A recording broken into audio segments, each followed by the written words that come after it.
Songs sometimes take a long path to recognition. Perhaps you recognize this song as a hit by The Clash. Their 1979 punk cover version reached number 24 on the Irish singles chart and has since appeared in blockbuster movies and video games. But the song was written by Sonny Curtis in 1958. The following year, he took over guitar for Buddy Holly in the Crickets, and they recorded the song. It received very little airplay. Then, in 1965, the Bobby Fuller Four recorded this version of the song, and in 1966, it hit number 9 on the US Billboard Hot 100. The law, it seems, can also sometimes take a long path to recognition. In 2008, the Illinois legislature passed a law known as Biometric Information Privacy Act, or BIPA. It wasn't until 2022 that a case involving BIPA ever went to trial. It resulted in $228 million in damages against railway operator BNSF. Since then, over 100 cases have been filed. White Castle, purveyor of late-night sliders and a favorite of Harold and Kumar, could be on the hook for over $17 billion in damages. After 15 years on the books, what's changed? Attorney, Outsourcing Advisor, and AI enthusiast John Walter joins to discuss how the use of AI has turned BIPA into a surprise hit for litigators. This week on Next in Queue, we discuss how John became aware of BIPA, background on BIPA, how the statute of limitations works for BIPA violations, why customer support organizations should be aware of BIPA, how voice prints are regarded by BIPA, how companies may be opening themselves up to BIPA lawsuits, and what to do if you're concerned about the impact of BIPA on your business. Let's get to it.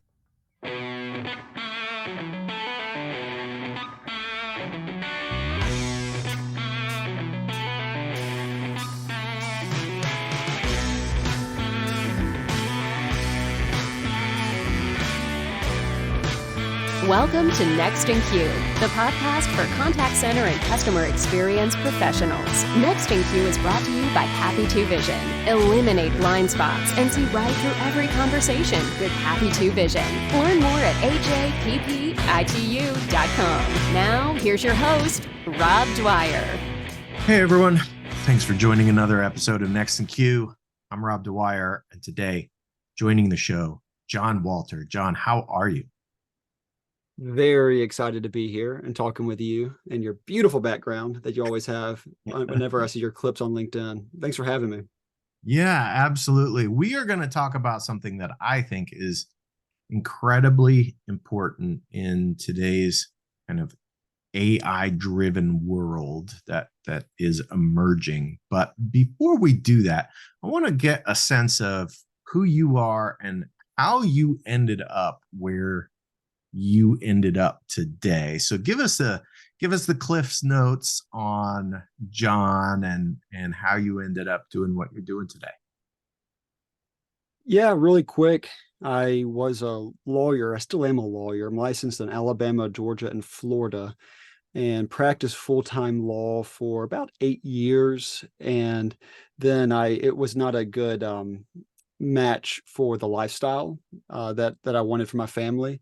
When it comes to the specific type of environment I was working in, I love the law. My great-grandfather, grandfather, dad, uncle, all lawyers. It's in my blood. I can't get away from it. But it was just the type of practice I was with. It was just harmful to my family and personal well-being. And so I've pivoted over time. I'm currently the chief operating officer at ZMAX Inc., which is a former client of mine. And so what ZMAX Inc. does is they've been since for about 27 years now, advising large companies on the selection of human outsourcing for mostly inbound customer support. And over the past year, we've become much more focused on artificial intelligence, largely because our clients are asking us to find vendors that are very innovative and are trying to drive efficiency. And so I spend a lot of time at the intersection of outsourcing, law, and technology, which is very fun. Yeah, all things near and dear to my heart, except for maybe the law part. But that's why you're the perfect person for me to be talking with today, because that's what I want to dig into. There is a specific thing that you put out on LinkedIn that I think is part of a larger context that we all need to be thinking about. And that is how the law is going to impact our usage of these new technologies. So let's give me a little bit of background on, I think it's a BIPA. Is that the? Yeah, BIPA, it's an Illinois statute. It's very interesting. Maybe 5 months ago, I was having a conversation with somebody, maybe it's a little bit less than that. And they were asking me, hey, what are the legal risks of using AI in customer support? And at the time, I saw very, very little legal risk. I was thinking mostly around the context of hallucination. Maybe Mhm. a chat bot would say something offensive or things of that nature. But that would have to be something egregious and that would just be able to allow damages to such an extent that a plaintiff's lawyer would be willing to take that case on a contingency fee basis. And so I didn't really see any real practical legal risk to the use of AI until just a few weeks ago when I came across a statute out of Illinois called the Biometric Information Privacy Act. And I learned about this just through a somewhat casual conversation I had with an old law school friend who's now doing data privacy law. And we were talking on a podcast I host, and it came up. And once he started talking about it, I got off that call, and the following Saturday did about a 4 to 5 hour deep dive. And I became very concerned because it's a little bit of background about the statute. So there was at one point a company, a tech company in Illinois, that was gathering technology and fingerprint analyzing technology and hardware to be able to allow gas stations, grocery stores, any kind of type of storefront to allow for customers to buy things with their fingerprints. And it Mhm. was gaining a lot of traction in the early 2000s, and they raised a lot of money, and it was based out of Illinois, so they had a lot of Illinois customers. But then the Great Recession hit in 2008, and the company went bankrupt, and all of these thumbprints that the company had collected were sold at auction as part of the bankruptcy proceedings, which is Oh pretty my, wild, that pretty is wild. wild. And so imagine you as an individual, your thumbprint is being sold as an asset. And so the Illinois legislature wanted to act, and so they passed BIPA in response to this statute. So it's been around since 2008, and it pretty much says that if you as a company collect or transfer or do a few other things with a digital, they call it a biometric identifier, without first obtaining somebody's written consent, then you will face a statutory penalty, which means that you will pay a specified amount of damages stated in the statute, regardless of whether the individual was harmed by the action. And so the penalty is $1,000 per every negligent infraction and $5,000 for every intentional or reckless violation. And before I go any further, I want to make a quick disclaimer, Rob. I am not licensed to practice law in Illinois, and the giving it legal advice occurs when you apply law to facts. So I'm not going to do any of that in this episode, but I'm Right. just going to explain everything I know about the statute in the context of customer support and to where I see the overlap and where I see huge risk. Yeah, absolutely. And so what's happened is no one took notice of the statute for a very long time. No cases were filed, until there was a very large jury verdict against BNSF. It's a railroad. I believe it was a thumbprint case, and the jury found it to be an intentional or reckless violation. So for every violation, it was a $5,000 penalty. And then subsequently, you had White Castle, which is a fast food chain, which had its employees scanning in and out of the fast food joint as they're clocking in and out. And so for every violation, they didn't get their employees written consent before starting to do this. For every violation, the court ruled it's not the first time it happens with an employee. It's every single scan starts the statute of limitations fresh. And so it was a ruling on the statute of limitations, which is the time period you have to bring a lawsuit. But the logical next step is that, wow, every single violation is assuming, every single scan is a separate violation. The BNSF case, which had that huge jury verdict of $228 million, it was based on the assumption that it wasn't every single scan. And so now the plaintiffs are going back and saying, oh, whoa, we need to reevaluate. We want 228 million. That's pocket change, right? They're going for the big bucks now. And so look at White Castle. For them, they have over, from what I've read, over 9,000 employees in the state of Illinois, and they have them scanning in and out every single day for, minimum of 4 times, clocking in, you go on lunch break, coming back in. And then for each single violation, so for each employee, if it's negligent, it's going to be $4,000 a day. If it's intentional or reckless, it's going to be $20,000 a day. And they're estimating their potential liability to be $17 billion. And so this is just kind of like, okay, everyone in the customer support industry is like, okay, what does this mean to us? Well, in the Illinois statute, voice prints is included as a biometric identifier. And since these two rulings in White Castle and BNSF, these cases are being filed. It's a tsunami of cases that are coming. So this is an issue that has not been on anyone's radar, but it needs to be at the top of everyone's mind, because if you learn about it today, this is not a new statute that has just been enacted, and so everyone can rearrange how they operate to avoid liability. If you're avoiding liability today, then if you've been incurring liability today, you've been incurring liability for the past 5 years. Right. And so my concern is that there are targets within the customer support industry that people are just unaware that they're targets, and the fruit is already ripe for a plaintiff's lawyer to pursue. And those cases that you were talking about, those were just employee-based cases, correct? Correct. But the customer-based case, I think are there currently customer-based cases that have identified the storage of voice prints that are pending? Yes, there are 2 that I'm aware of that somewhat relate to customer support. Not in the traditional way that we think of, like large scale inbound support. It's AI powered drive-throughs are the first targets. And I'll talk for a second about why I think that's the case and why it's important.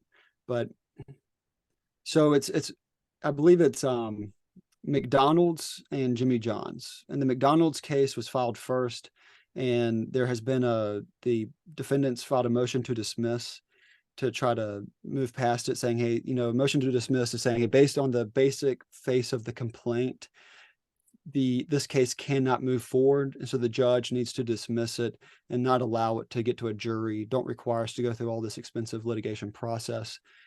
So the judge has ruled on the McDonald's case, where the plaintiff is alleging that they have these drive-throughs where you don't have a person sitting there with a headset anymore at the window. It's, there's still a person at the window, but it's AI taking the order and then putting it into a machine and saying, hey, this guy wants a hamburger and some fries.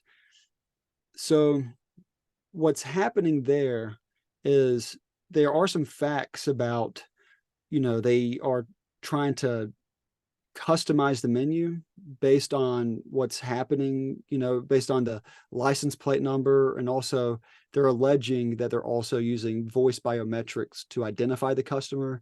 But then that's pretty aggressive allegations that would be really strong, would very strongly lend towards liability likely. But then there's also some very broad allegations of, they just kind of indicate that they're doing more to the voice than a simple recording. Because the Attorney General for the state of Illinois has stated through their opinions on other issues that a simple voice recording does not constitute capturing biometric information. And so just recording a voice, from what I'm seeing there, doesn't seem to be an issue. Again, I'm not an Illinois lawyer, so but so don't rely on me. But it's but what scares me about the McDonald's complaint that survived a motion to dismiss and the judge's order is that when the judge is explaining why this is why they're allowing the complaint to continue and deny the motion to dismiss, it's pretty vague. It's pretty much, the AI systems are changing and modifying and interpreting the voice beyond what a simple voice recording does. Those types of cases that rest simply on those types of activities are likely going to be weak as compared to something like when you're alleging, hey, they're using the voice to match to this type of customer. This customer's come before us. We're going to match him. Last time he ordered the Filet-O-Fish. I'm not sure who orders that, but people do.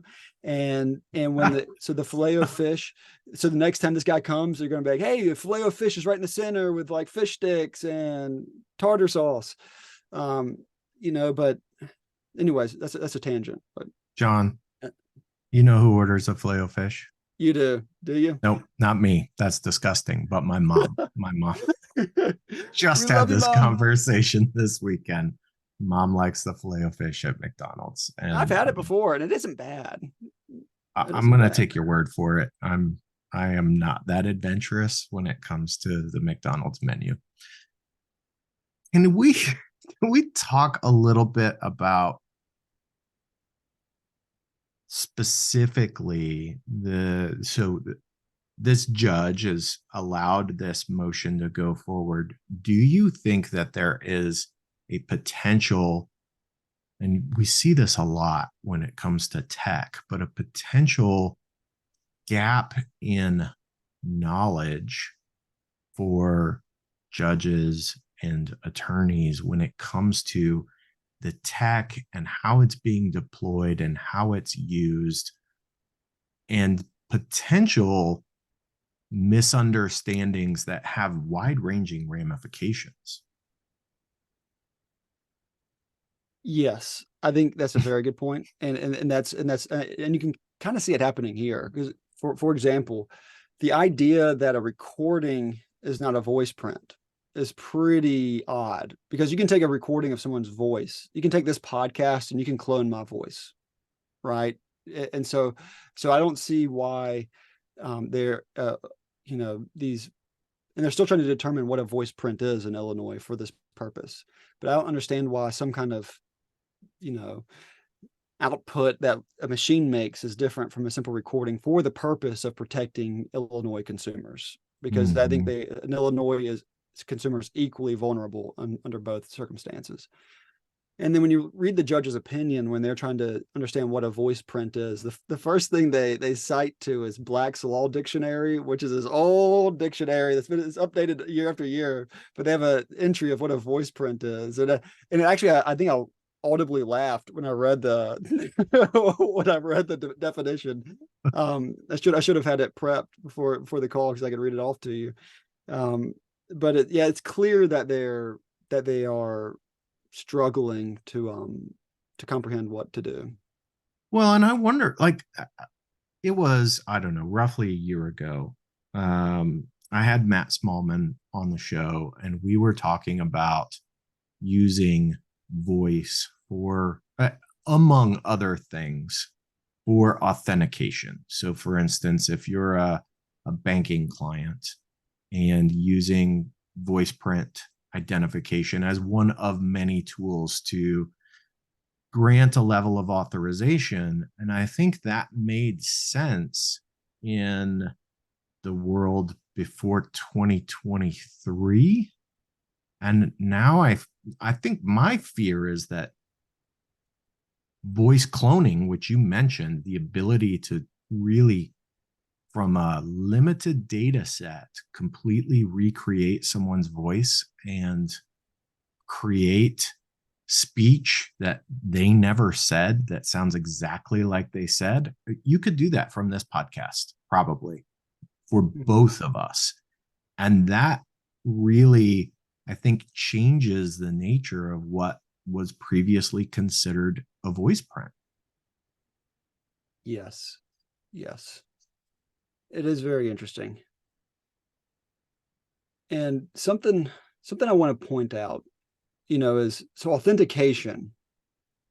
I personally just this is not legal advice. This is just an average citizen who's just reading the statute and is looking at what technology is doing. Authentication is a clear-cut danger zone when it comes to this type of technology. That's exactly what they're trying to protect against, is data that can be used to authenticate the identity of a person, and they're trying to protect against that data being obtained and then used in a nefarious way. Right. And so that's what I would be most concerned about. And when I'm not sure what different companies are doing with authentication, but what you have to look at in the Illinois statute is that it requires the customer's written consent. I don't know what that means in the context of a phone call, whether you can, audibly say, maybe you could say, yes, I agree. I a passive, this may be recorded for quality assurance purposes. Right. In my opinion, it certainly doesn't cut it. It certainly doesn't cut it. But I don't know what the law is on saying, hey, maybe if the customer will audibly affirm, say, yes, I agree to this, or if you have to push a dial tone to confirm it. I don't know if that constitutes written consent.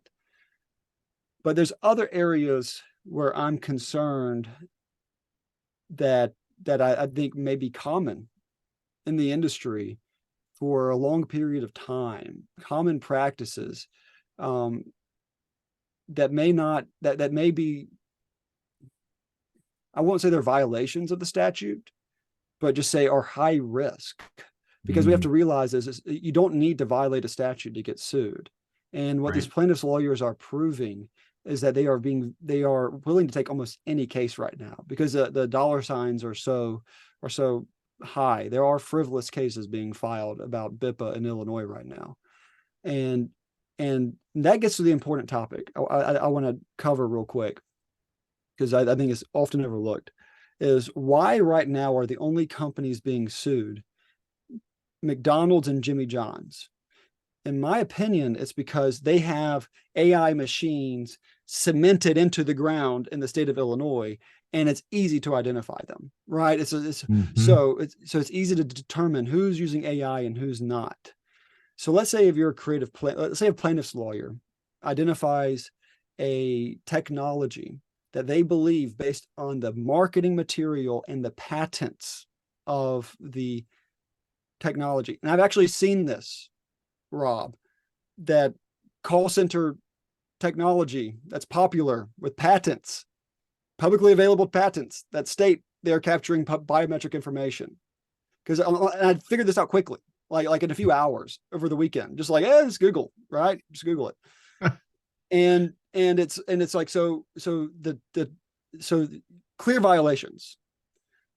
And so let's say you're a plaintiff's lawyer, you identify that. You're like, woo, okay. They're starting to get not greedy, but they're starting to see dollar signs. But a plaintiff, before they can pursue a claim, they need a plaintiff. A plaintiff's lawyer needs a plaintiff. You need a client, and clients don't know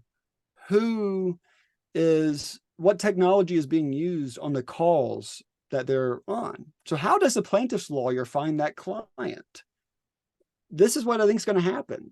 There are technology companies out there that, through marketing material and through their patents, or have sprinkled little breadcrumbs of evidence that make them target for BIPA claims. And then they are also publicly stating who their clients are. They are publicly stating they'll give their clients awards.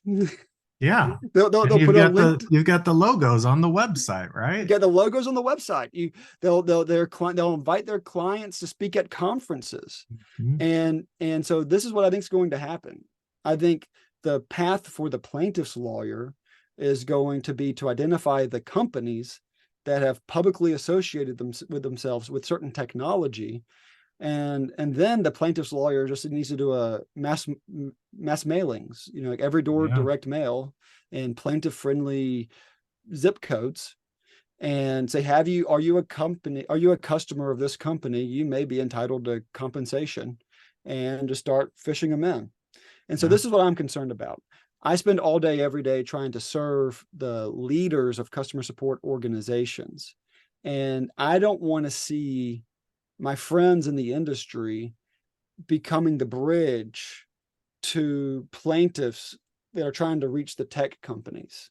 Right. Mm-hmm. And then friends and colleagues becoming tangled up in this mess. But that's frankly, I think that's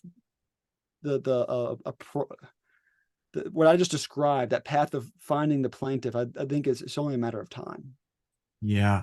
And one of the things that could be a potential challenge, even if you don't think, well, we don't have customers in Illinois, but you really just don't know anymore where your customers might be, or the people that you're talking to that may be impacted by use of this technology.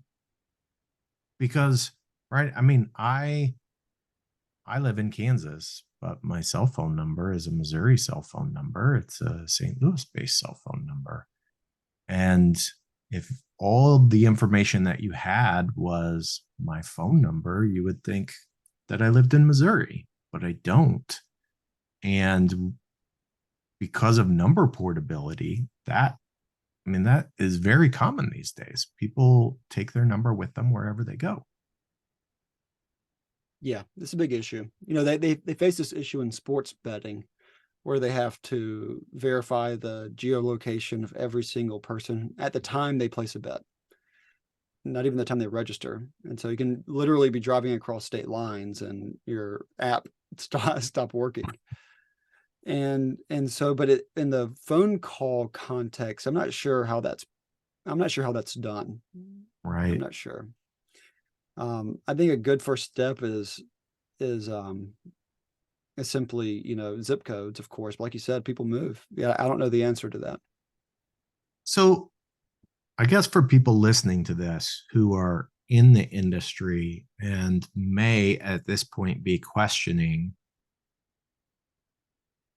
am I at risk? Am I currently using a technology that might subject me to risk? What's the first thing that they should do? I think the first thing they should do is just Google BIPA statute, BIPA statute, and email it to their lawyer. and even if their lawyer's not in Illinois, just say, hey, I listened to a podcast and this is kind of creepy. Do you think, let's have a conversation about whether or not, this may be a risk. And if I were a customer support leader, the main thing I would be concerned about is if I'm running phone calls through AI systems, and with these phone calls potentially coming out of Illinois. And there may be, I don't know what the law is, if you're an Illinois-based company, there may be a nationwide risk. So that's something to kind of be aware of. I'm not positive about that, but I just want to keep that window open for people's consideration. Yeah. Are there other risks out there that you're either digging into or seeing as, okay, now that I've seen this and there's some very real litigation associated with this, has that opened up your thoughts to other potential risks that are on the horizon? That's a good question, because in our country, we have a patchwork of data privacy laws from various states, and we don't yet have any federal law that is preempting all of these states from being able to do their own thing. And so I'm not aware of anything else out there that is causing this much concern. And something else to keep in mind is that this issue with BIPA in Illinois will likely fade away over time, because either Illinois, it's highly likely that Illinois at some point in the future will change the statute, because I genuinely don't believe they had the intention to bring in this level of liability where it could bankrupt well-capitalized companies that are that are just unaware of it, and are not trying to do anything wrong. But that being said, the legislator has spoken, and the judges need to enforce a law as it's written.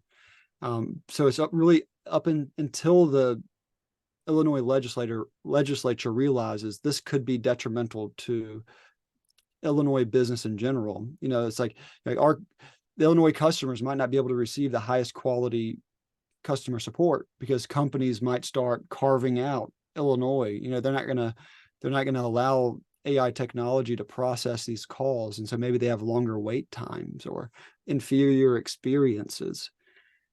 And then also, like I said, there may be a risk that Illinois companies are exposed to national liability for this, and so so it could dissuade companies from wanting to locate in Illinois.